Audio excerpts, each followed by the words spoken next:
Buenos días. Nos encontramos para reavivarnos con la palabra del Señor. Hoy estamos empezando una nueva jornada de trabajo, pero antes es bueno leer la palabra de Dios. Hoy el capítulo 6 del libro de Primera de Reyes nos invita a leer acerca del templo de Salomón.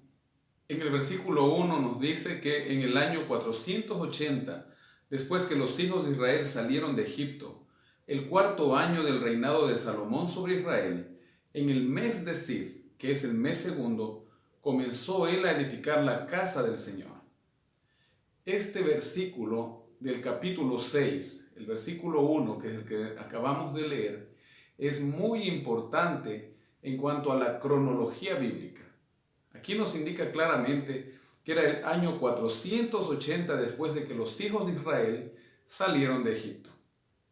Continuando con la cronología de los reyes posteriores a Salomón, nosotros podemos llegar exactamente que Salomón empezó a reinar en el año 966 a.C. Esto cotejado con las dinastías faraónicas, la egiptología nos data al mismo año, 966 a.C. El versículo 2 nos dice que la casa que el rey Salomón edificó al Señor tenía 60 codos de largo, 20 de ancho y 30 codos de alto. A la medida actual más o menos 30 metros de largo, 10 metros de ancho y 15 metros de alto. El pórtico delante del templo tenía 20 codos de largo, es decir, 10 metros, a lo ancho de la casa, y el ancho delante de la casa era de 10 codos, 5 metros.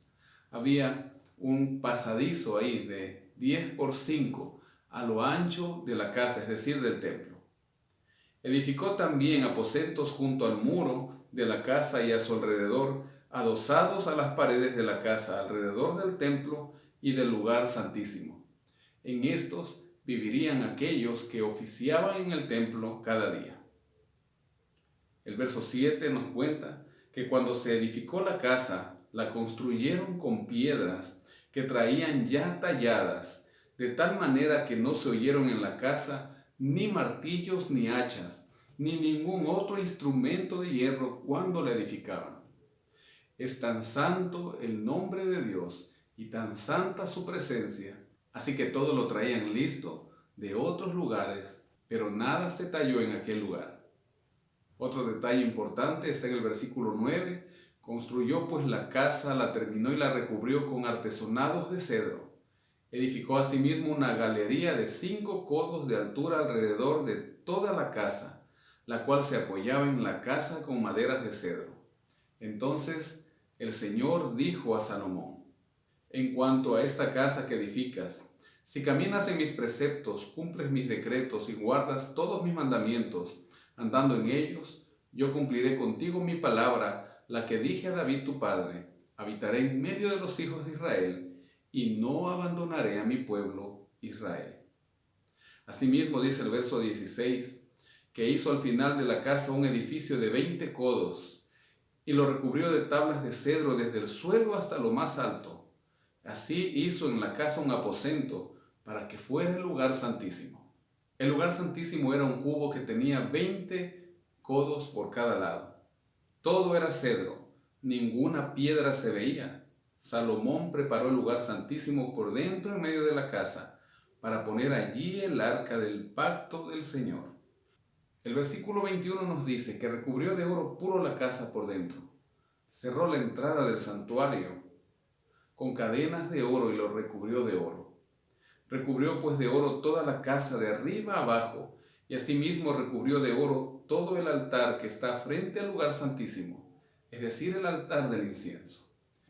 El edificio del templo de Salomón, como se le llamaba y se le llama hasta ahora, era realmente portentoso.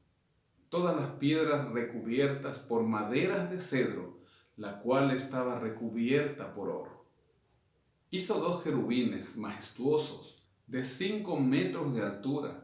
Tenían sus alas extendidas, de modo que el ala de uno tocaba una pared y el ala del otro tocaba la otra pared, mientras las otras dos alas se tocaban una con la otra en medio de la casa. Las puertas del lugar santísimo, a diferencia de las puertas de entrada del templo, nos dice el versículo 31 que eran de madera de olivo. En el versículo 34 nos cuenta que las dos puertas de la entrada del templo eran de madera de ciprés y que las dos hojas de ambas puertas giraban. En estas talló querubines, palmeras, botones de flores y las recubrió de oro. Edificó también el atrio interior de 3 hileras de piedras labradas y de una hilera de vigas de cedro.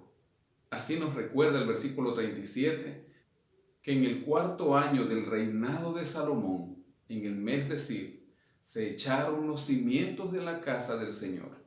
Y en el 11.º año, en el mes de Bul, que es el mes 8º, fue acabada la casa con todas sus dependencias y todo lo necesario.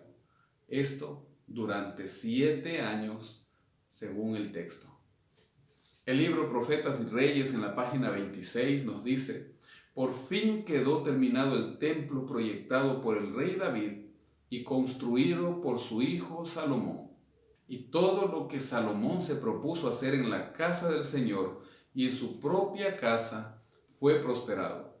Y en la página 34 nos dice: la verdadera reverencia hacia Dios está inspirada por un sentido de su infinita grandeza y un reconocimiento de su presencia.